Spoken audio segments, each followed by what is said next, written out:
Ethan Cole never expected that the woman who could decide his professional future would be the one to ask him the single question that would change his life forever. And if someone had told him that a freezing morning at Seabrook Shore would be the beginning of something that felt dangerously close to love, he would have laughed and kept walking. But that was before Victoria Hale, the unshakable CEO of Hawthorne and Vale, stood barefoot in the sand and asked him if he was okay. That morning, Ethan did not go to the beach looking for answers, and he certainly did not go looking for her. He went because he could not breathe inside his apartment anymore.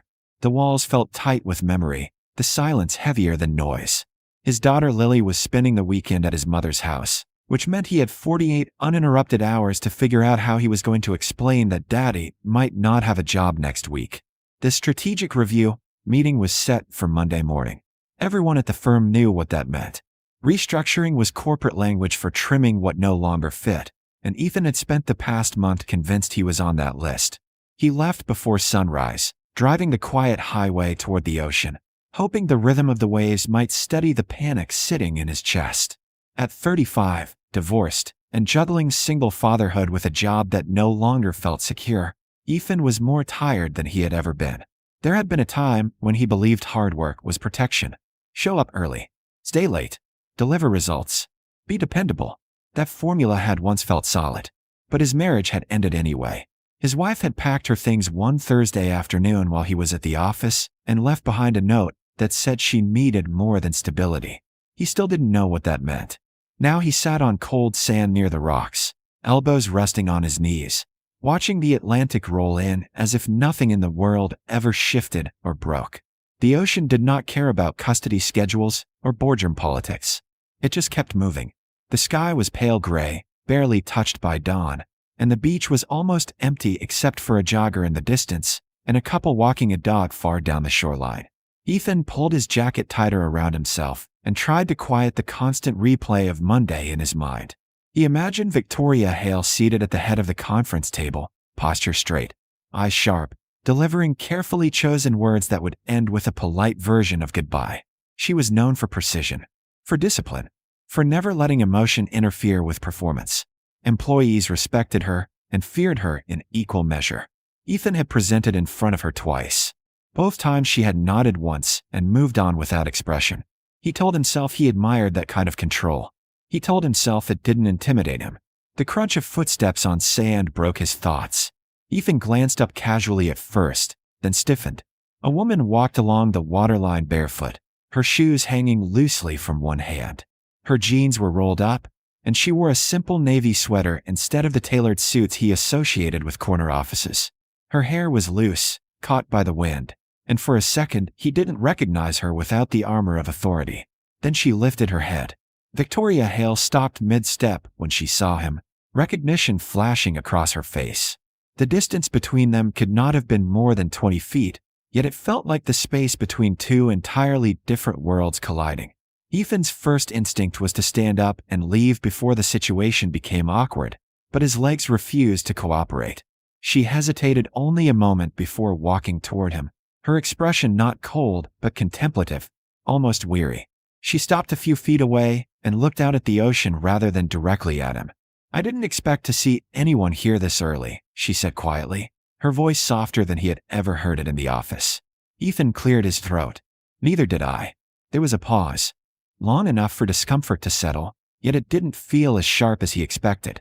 To his surprise, she lowered herself into the sand a short distance away, setting her shoes beside her. The gesture alone felt surreal. Victoria Hale did not sit in sand. She sat in executive chairs and controlled multi-million-dollar decisions. But here she was, staring at the horizon like she was searching for something beyond quarterly projections. "I drive out here when I need to think," she admitted.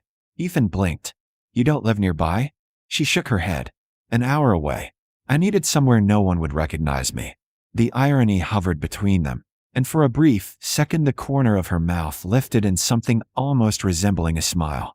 They sat in silence, the wind picking up around them, the water advancing and retreating in steady rhythm. Ethan became acutely aware of the strange intimacy of the moment, of how thin the line felt between employee and employer outside the structure of glass walls and meeting agendas. "Can I ask you something?" she said suddenly. His stomach tightened. This was it. The prelude to Monday. The warning disguised as concern. Sure, he managed. She turned slightly toward him, and for the first time he noticed faint shadows beneath her eyes. Not the polished CEO. Just a woman who looked tired. You look exhausted, she said gently. Has anyone actually asked if you're okay? The words landed harder than any critique ever could. Ethan stared at the water because looking at her felt too vulnerable. No one had asked him that. Not since the divorce. Not when he'd started splitting weeks between daycare pickups and late-night reports. Not when he pretended everything was fine for Lily's sake. I'm fine, he replied automatically, but his voice betrayed him. Victoria didn't challenge him. She simply nodded, as if she understood the language of that lie. I'm not, she said after a moment. In case you were wondering. He looked at her then, surprised by the confession. Victoria Hale did not admit weakness in boardrooms. She did not expose uncertainty.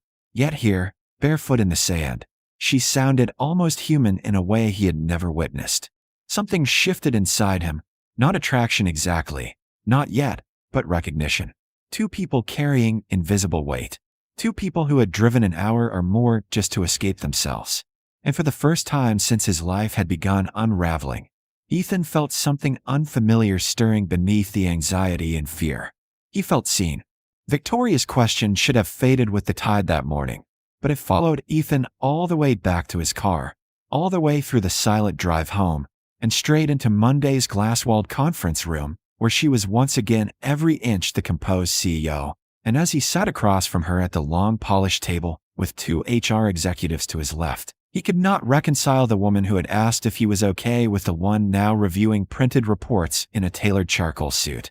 She did not look at him when he entered, not in the way she had on the beach. Her expression was calm, precise, unreadable. The meeting began without small talk. She spoke about restructuring initiatives, shifting priorities, expansion into new markets, and operational realignment. Her voice carried the same authority it always did, steady and controlled, giving nothing away. Ethan listened carefully, waiting for the subtle shift in tone that would signal the end of his position. Instead, he heard his name spoken with clarity. Effective immediately, Ethan Cole will be stepping into the role of senior strategy lead, she announced, folding her hands neatly on the table.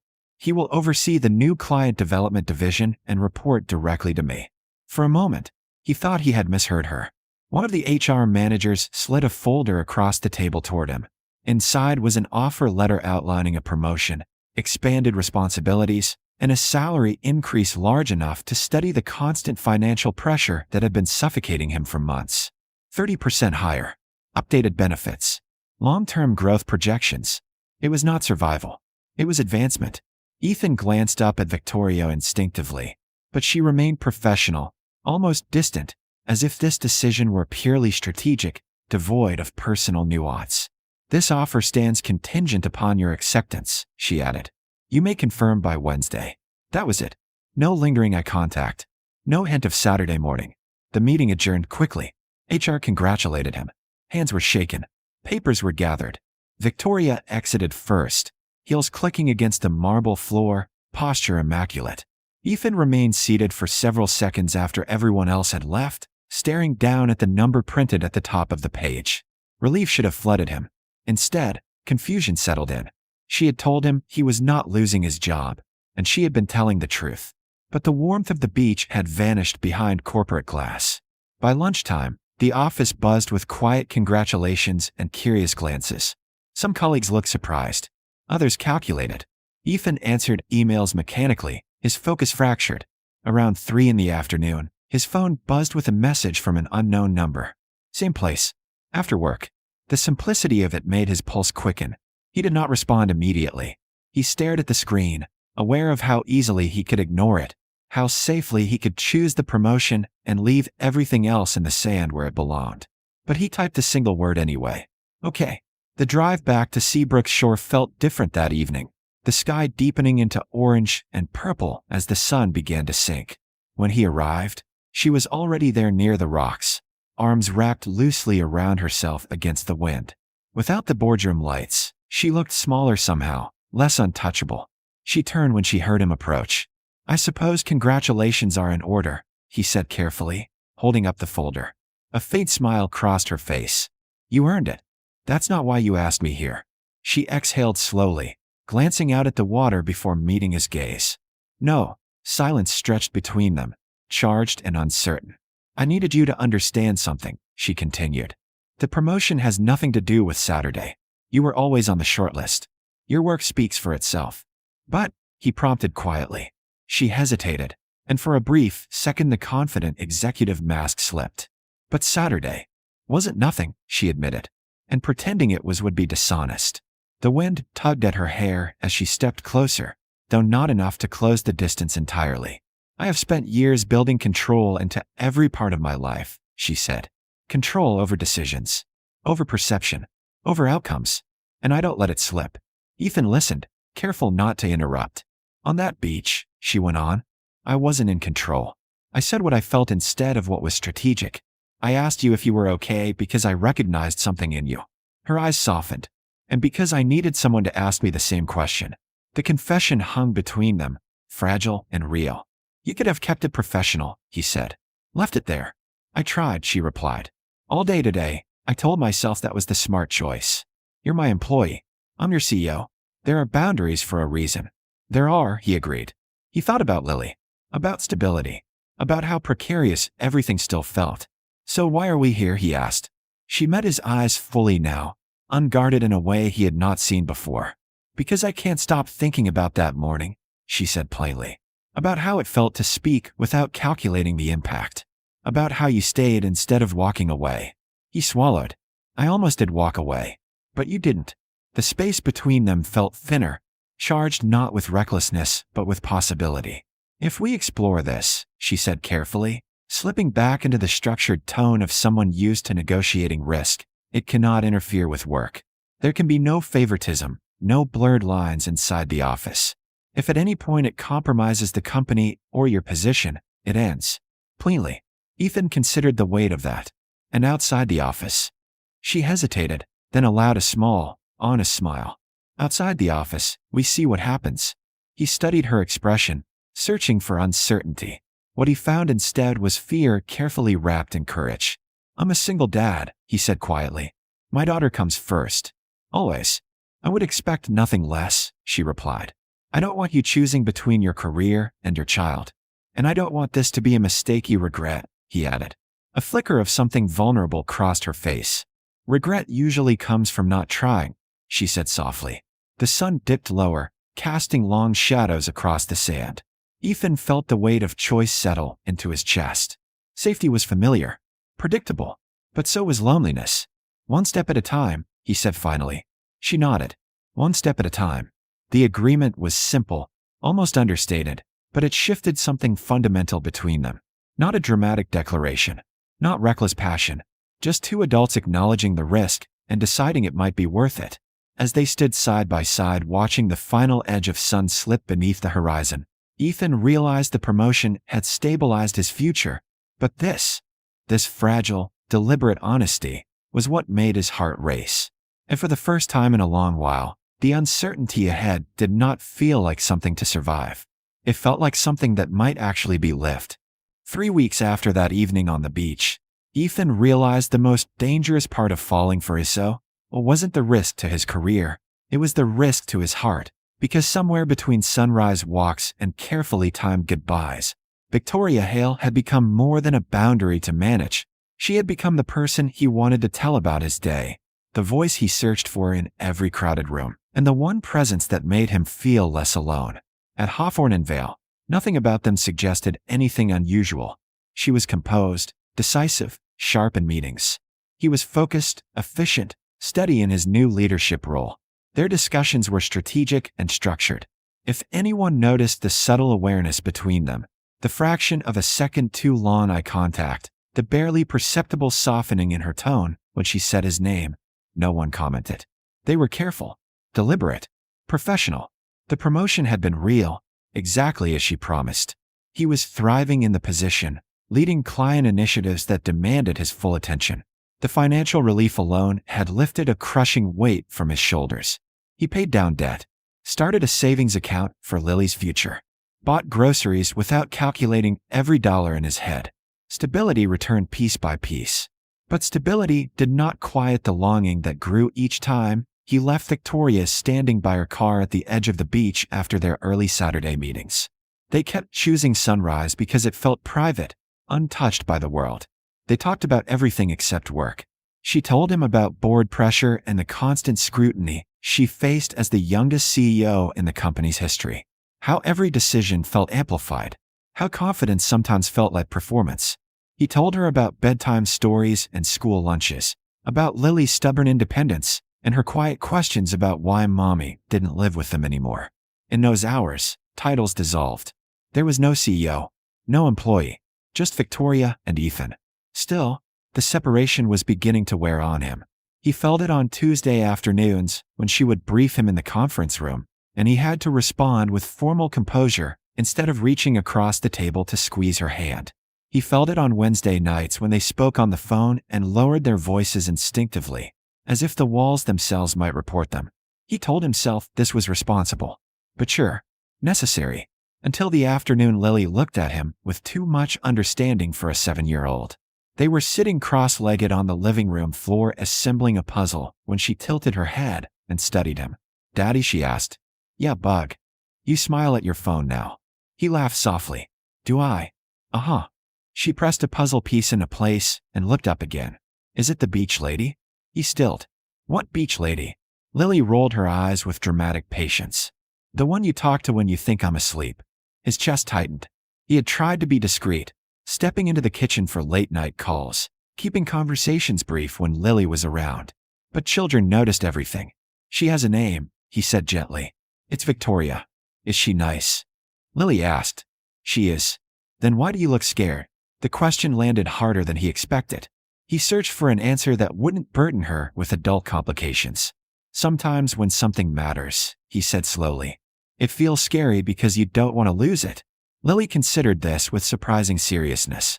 Then she leaned forward and hugged him tightly. "You're allowed to be happy, Daddy." He closed his eyes, holding her close. "Allowed."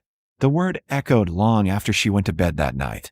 He sat alone on the couch staring at the dim glow of the lamp, replaying her voice in his head. "You're allowed to be happy." He had spent so much time surviving that he had forgotten happiness was an option. He picked up his phone and called Victoria. Without overthinking it, she answered on the second ring. "Hey," she said softly. "Hey." There was a pause heavy with unsaid things. "I don't want to keep doing this halfway," he said finally. Silence filled the line. "Not cold, just careful." "Halfway how?" she asked. "Pretending at work like you're just my boss. Pretending outside of work like we're not constantly measuring the distance between us." He exhaled. "It's exhausting." He could hear her shift, as if she had sat down. "I know," she admitted. "I feel it too." "Then why are we still holding back?" he asked. Another pause. Longer this time. "Because if this falls apart," she said quietly, "it affects more than just us. It affects your career, the company, the stability you fought for. And if we don't try," he countered, "then we protect everything except ourselves." That lingered between them.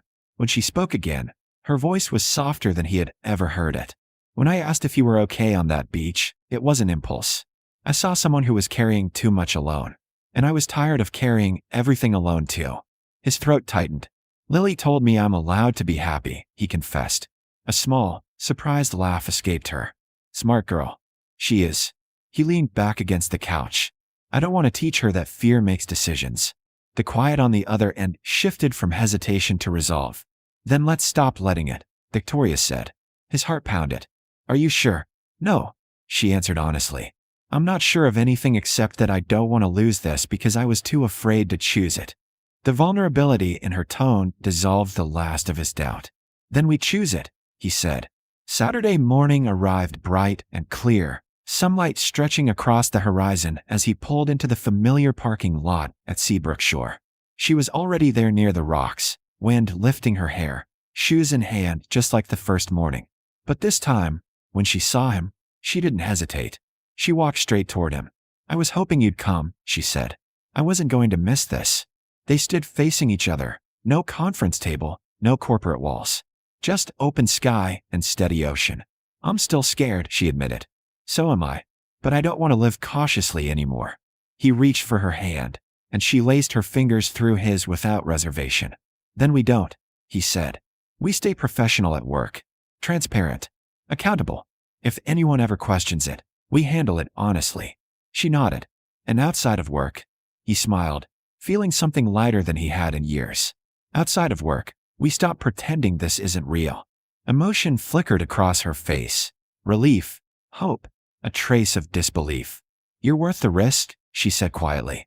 He shook his head gently. "So are you." The ocean moved steadily behind them, indifferent yet constant. But Ethan felt something inside him shift from guarded to open.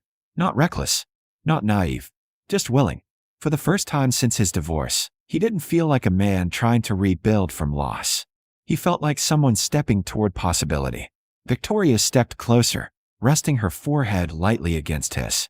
No grand declarations, no dramatic promises, just a shared understanding that they were choosing courage over comfort. As the sun rose fully above the water, casting gold across the sand, Ethan realized something simple and profound. Love had not begun with fireworks or dramatic confession. It had begun with a question, "Are you okay?" And now, standing here with her hand in his, he finally was.